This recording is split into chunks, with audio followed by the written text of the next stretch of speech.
Hello, good afternoon, everyone. So today I will discuss about the Symbolist period. To begin with, let us know what is Symbolist. So Symbolism is a loosely organized literary and artistic movement that originated with a group of French poets in the late 19th century, spread to painting and the theater, and influenced the European and American literatures of the 20th century to varying degrees.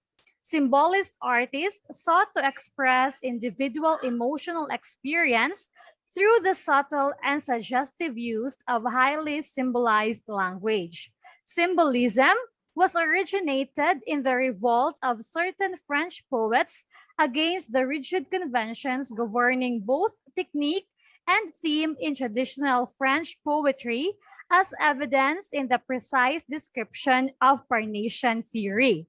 On the other hand, the symbolist artist wished to liberate poetry from its expository functions and its formalized oratory in order to describe instead the fleeting, immediate sensations of man's inner life and experience. They attempted to evoke the ineffable intuitions and sense impressions of man's inner life and to communicate the underlying mystery of existence through a free and highly personal use of metaphors and images that, though lacking in precise meaning, would nevertheless convey the state of the poet's mind and the hint at the dark and confused unity of an inexpressible reality.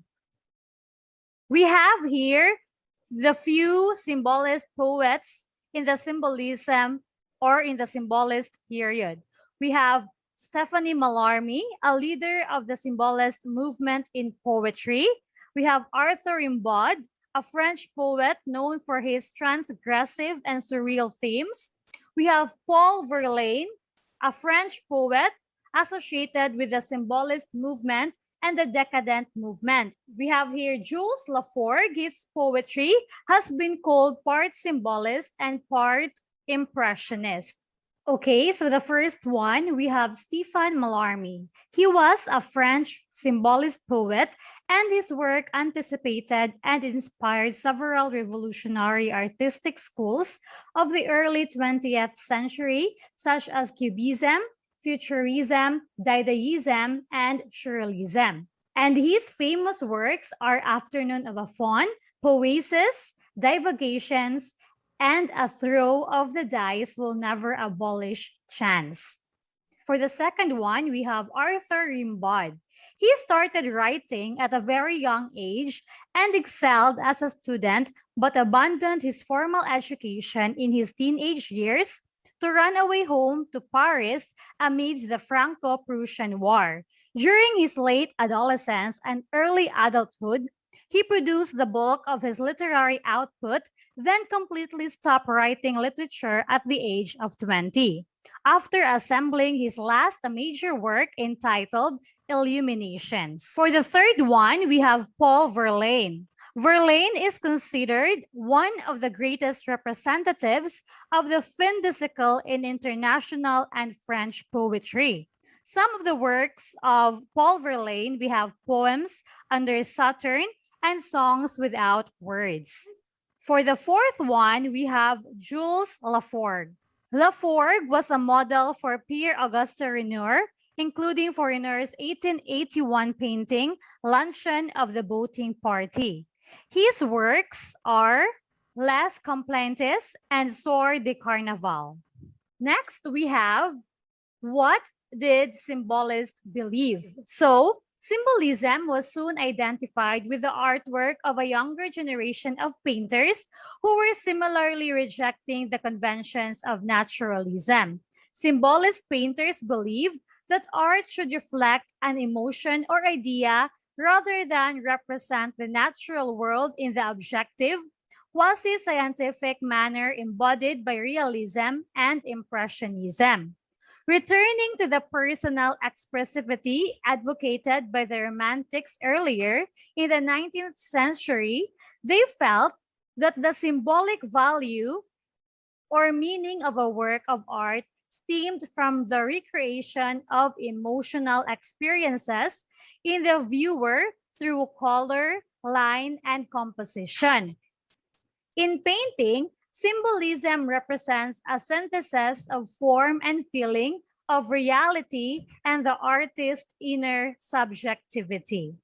We have here some of the figurehead artists of symbolism.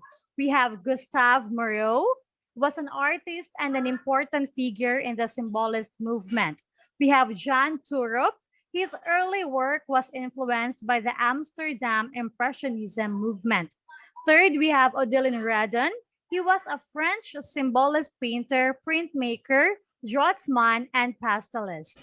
Gustave Moreau was an influential forerunner of symbolism in the visual arts in the 1860s and at the height of the symbolist movement in the 1890s. He was among the most significant painters. Some of his famous works are Jupiter and Simile and Oedipus and Sphinx. We have Jan Turup. He was a Dutch-Indonesian painter who worked in various styles including symbolism, Art Nouveau, and Pointillism. Some of his works are The Three Brides, Bridge in London, and The New Generation. Third, we have Odilon Redon. Redon is perhaps best known for the dreamlike paintings created in the first decade of the 20th century, which were heavily inspired by Japanese art, and which, while continuing to take inspiration from nature, heavily flirted with abstraction. His work is considered a precursor to both Dadaism and Surrealism. Some of his works are Cyclopes and Ophelia. And also, we have Paul Gauguin. He is now recognized for his experimental use of color and synthesis style that were distant from Impressionism. We have Arnold Böcklin. He was a Swiss symbolist painter. And then, lastly, we have Pierre Puvis de Giovannes. He was a French painter known for his mural painting, who came to be known as the painter of France. Paul Gauguin was an important figure in the symbolist movement as a painter, sculptor, printmaker, ceramist, and writer. Some of his works are the Market Gardens of Vargard and Winter Landscape. Next is Arnold Böcklin. Most paintings of Arnold Böcklin was an imaginative interpretation of the classical world, or portray mythological subjects in settings involving classical architecture, often allegorically exploring death and mortality in the context of a strange fantasy world. Some of his works are Honeymoon, Summer Day, and the Moonlit Landscape. And then lastly, we have Pierre Puvis de Giovannes. He was the son of a mining engineer and descended from an old noble family of Burgundy. He later added the ancestral de Chavannes to his name.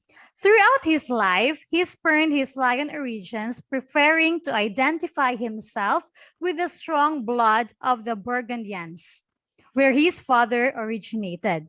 Some of his works are Marseilles, Gateway to the Orient, Fantasy, and Young Girls by the Seaside. To have the significant artworks and the key facts of symbolism, we will have Mr. Gerald Calesa for his part. And that would be all. Thank you.